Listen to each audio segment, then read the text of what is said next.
किश्तवाड़ की पादर विधानसभा क्षेत्र से बीजेपी प्रत्याशी सुनील शर्मा जी इस वक्त हमारे साथ मौजूद है। शर्मा जी, जो किचलू साहब हैं वो तो बड़ा दावे के साथ कह रहे हैं कि जीत उन्हीं की होगी, जबकि पिछली बार हार मिली थी उनको आपसे। देखिए, किचलू साहब हों या उनके कोई अन्य नेता हों, ये उनको समझ आ चुका है कि यहाँ पे भारतीय जनता पार्टी जीतनी है। और मैं बड़े दावे के साथ कहता हूँ, आज नहीं, आज से साल 2 साल पहले लोगों ने यहाँ पे भारतीय जनता पार्टी के लिए मन बनाया है। जिस प्रकार से नरेंद्र मोदी जी ने गरीबों तक योजनाएं पहुँचाई है, आम गरीब को 5 किलो राशन मिल रहा है, आम गरीब को 5 लाख का हेल्थ इंश्योरेंस मिल रहा है, आम गरीब को 6000 किसान सम्मान निधि योजना के तहत मिल रहा है, आम गरीब को प्रधानमंत्री आवास योजना में घर मिल रहा है, आम गरीब को लाडली बेटी का लाभ मिल रहा है। तो लोगों ने मन बनाया कि हम भारतीय जनता पार्टी के लिए है। और वैसे भी लोगों को समझ आया हुआ है कि पिछले 5 दशक या 6 दशक ये जो 2 परिवार रहे, इन्होंने केवल गरीबों का खून चूसा है। और इन्हीं के ये बाई प्रोडक्ट्स यहाँ पे किचलू साहब या दूसरे साहब जो बैठे हैं, इन्हें अपनी जगह पे हार समझ आ चुकी है। भारतीय जनता पार्टी भारी बहुमत से इन तीनों सीटों को जीतेगी। ये आप यहाँ से खुद भी जज करके देख सकते हैं। कहीं निज़ाम काफ़ी बदला है पिछली बार से, क्योंकि आर्टिकल 370 हटा है, अब यूनियन टेरिटरी है, कुछ उसका कुछ फर्क पड़ेगा।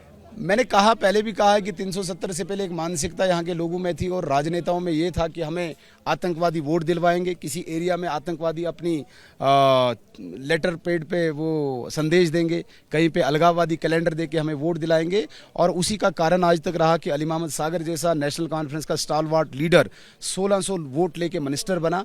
आज जब 370 धराशायी हो गया, आतंकवाद ध्वस्त हो गया, अलगाववाद का नामो निशान खत्म हो गया, आज पहली बार कश्मीर के राजनेताओं को लोगों के वोट लेने पड़ रहे हैं, जहां पे उन पर भारी पड़ रहा है एक आम नौजवान, एक गरीब घर से निकला हुआ नौजवान। और उनको लग रहा है कि ये जो आम गरीब घर से निकला हुआ कोई भी नौजवान है, वो किसी राजनीतिक परिवार से ताल्लुक नहीं रखता है, वो उनको हराएगा। और ये निश्चित भी है कि ये दोनों परिवार इस बार हारेंगे। एक सवाल और बस, राशिद इंजीनियर वो कह रहे हैं कि हम किंग मेकर की इस बार भूमिका निभाएंगे और बिना हमारे कोई सरकार नहीं बना पाएगा। राशिद इंजीनियर भी इन्हीं की तरह गिरगिट की तरह रंग बदलने वालों में से एक है।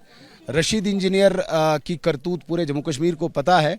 जिस प्रकार से नेशनल कॉन्फ्रेंस और पीडीपी का दोहरा चरित्र, डूबियस करैक्टर है, उसी प्रकार से रशीद इंजीनियर का भी है। और रशीद इंजीनियर अभी जेल में है। ये शुक्र करे वो ऑनरेबल जेल से बाहर आ गए हैं। नहीं, बाहर नहीं आए हैं। ऑनरेबल सुप्रीम कोर्ट ने केवल उसको प्रचार के लिए छोड़ा है। बाहर तब आएगा जब उसे क्लियर ठहराया जाएगा। अभी बाहर नहीं आया है। एक प्रक्रिया रहती है चुनाव में कि किसी को प्रचार के लिए छोड़ दिया जाता है। रशीद इंजीनियर एक डूबियस कैरेक्टर, दोहरे चरित्र वाला, गिरगिट की तरह रंग बदलने वाले लोगों में से है।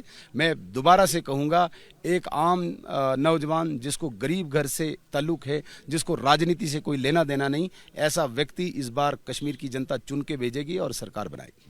सरकार निश्चित तौर पर बीजेपी की बनेगी। और जिस तरीके से राशिद इंजीनियर का जो दावा है कि वो किंग मेकर की भूमिका निभाएंगे और उनके बिना सरकार नहीं बनेगी, तो उसको सिरे से सुनील शर्मा ने नकारा है और बोला है एक बार फिर से बीजेपी की सरकार जम्मू कश्मीर में बनने वाली है।